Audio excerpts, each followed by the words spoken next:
Apa yang pertama kamu pikirkan saat melihat orang introvert?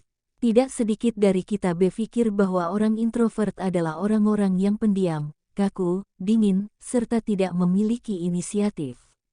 Pandangan ini tidak salah, karena di dunia saat ini, apalagi dengan adanya sosial media, seakan-akan dipenuhi oleh individu-individu yang pandai berbicara, ekspresif, dan senantiasa tampil ke depan.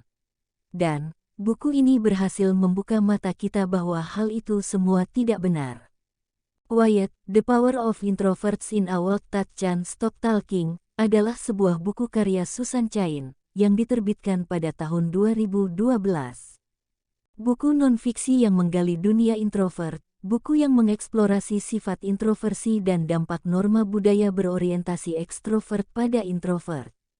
Buku tersebut berpendapat bahwa introversi adalah sifat kepribadian yang berbeda yang sering disalahpahami dan diremehkan dalam masyarakat kontemporer, yang cenderung memandang ekstrovert sebagai cita-cita. Penulisnya, Susan Cain, mengacu pada penelitian ilmiah dan anekdot pribadi untuk menunjukkan kekuatan dan bakat unik para introvert, dan untuk menantang kebijaksanaan konvensional bahwa bersikap ramah dan mudah bergaul adalah kunci kesuksesan. Dia berpendapat bahwa introvert membawa kualitas berharga tersendiri, seperti kedalaman pemikiran, kreativitas, dan kemampuan untuk berkonsentrasi secara mendalam, dan bahwa mereka harus dipeluk dan dirayakan daripada dipinggirkan. Sinopsis buku, Quiet, The Power of Introverts in a World That Can't Stop Talking, adalah kajian komprehensif tentang introversi dan dampaknya terhadap individu dan masyarakat. Buku ini berpendapat bahwa meskipun disalahpahami dan diremehkan secara luas, introversi adalah sifat kepribadian yang berbeda yang membawa kekuatan dan kualitas berharga. Penulisnya, Susan Cain, memanfaatkan penelitian ekstensif dan anekdot pribadi untuk menantang kebijaksanaan konvensional dan mendemonstrasikan bakat unik para introvert. Buku ini dimulai dengan mengeksplorasi sifat introversi, karakteristiknya, dan perbedaannya dengan ekstroversi. Ini kemudian memeriksa norma dan ekspektasi budaya yang sering menekan introvert untuk menyesuaikan diri dengan cita-cita ekstrovert. Penulis berpendapat bahwa tekanan budaya untuk menyesuaikan diri ini dapat berdampak negatif pada introvert, menghambat kreativitas mereka, dan menghambat kemampuan mereka untuk melakukan yang terbaik. Selain mengeksplorasi tantangan yang dihadapi para introvert, buku ini juga berfokus pada kekuatan dan keunikan para introvert. Penulis berpendapat bahwa introvert membawa kualitas yang berharga, seperti kedalaman pemikiran, kreativitas, dan kemampuan untuk berkonsentrasi secara mendalam. Dia memberikan saran praktis untuk para introvert tentang cara menavigasi dunia yang didominasi ekstrovert, termasuk tips tentang cara menegaskan kebutuhan mereka sendiri dan menemukan kesuksesan dengan cara mereka sendiri. Buku ini juga memberikan saran bagi para ekstrovert tentang bagaimana mereka dapat lebih memahami dan menghargai para introvert, dan bagaimana mereka dapat bekerja lebih efektif dengan rekan-rekan mereka yang introvert. Penulis berpendapat bahwa introvert dan ekstrovert saling melengkapi dan bahwa masyarakat secara keseluruhan mendapat manfaat dari keragaman tipe kepribadian. Sebagai kesimpulan, Quiet, The Power of Introverts in a World That Can't Stop Talking, adalah pemeriksaan introversi yang komprehensif dan berwawasan luas serta dampaknya terhadap individu dan masyarakat. Buku ini menawarkan wawasan berharga dan saran praktis untuk introvert dan ekstrovert, dan menantang kepercayaan budaya tradisional tentang nilai introversi. Apakah Anda seorang introvert atau ekstrovert? Buku ini memberikan pemikiran dan mencerahkan salah satu aspek yang paling penting dari kepribadian manusia. Review buku, Quiet, The Power of Introverts in a World That Can't Stop Talking, telah menerima pujian luas atas penelitian introversi yang mendalam dan diteliti dengan baik serta dampaknya terhadap individu dan masyarakat. Buku ini telah dibaca secara luas dan telah menjadi sumber populer bagi mereka yang ingin lebih memahami dan menghargai introvert. Banyak pembaca menghargai kemampuan penulis untuk menyampaikan konsep ilmiah yang kompleks dengan cara yang menarik dan mudah diakses. Buku ini mengacu pada berbagai penelitian dan anekdot pribadi untuk mengeksplorasi sifat introversi dan dampak norma budaya pada introvert.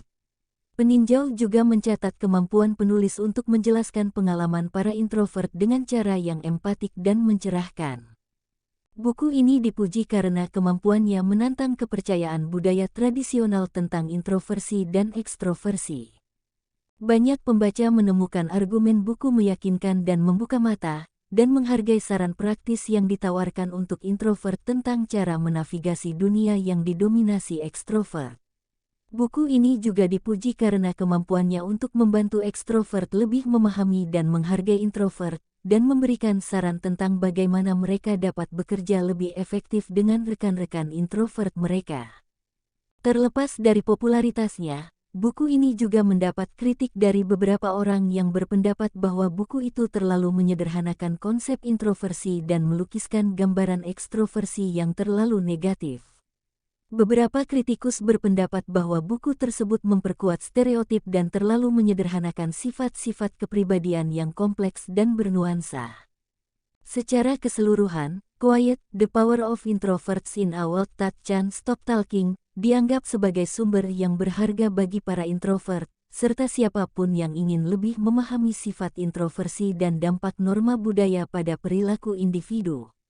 Apakah Anda seorang introvert atau ekstrovert? Buku ini menawarkan pemeriksaan yang menggugah pikiran dan mendalam tentang salah satu aspek kepribadian manusia yang paling penting. Kelebihan dan kekurangan dari buku ini. Beberapa kelebihan yang terdapat dalam buku Quiet: The Power of Introverts in a World That Can't Stop Talking.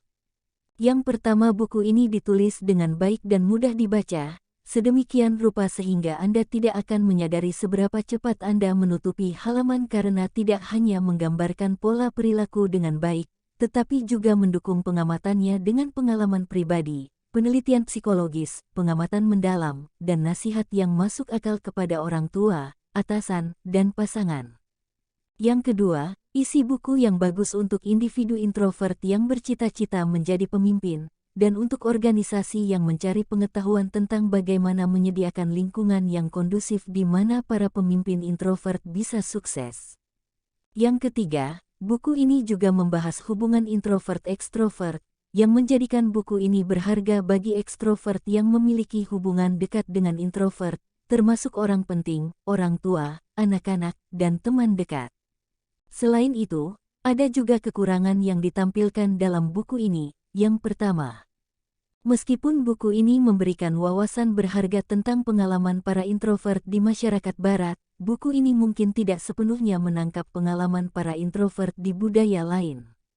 Yang kedua, buku ini menyajikan introversi sebagai sifat kepribadian yang berbeda, tetapi beberapa pembaca mungkin berpendapat bahwa itu terlalu menyederhanakan sifat kepribadian manusia yang kompleks dan bernuansa.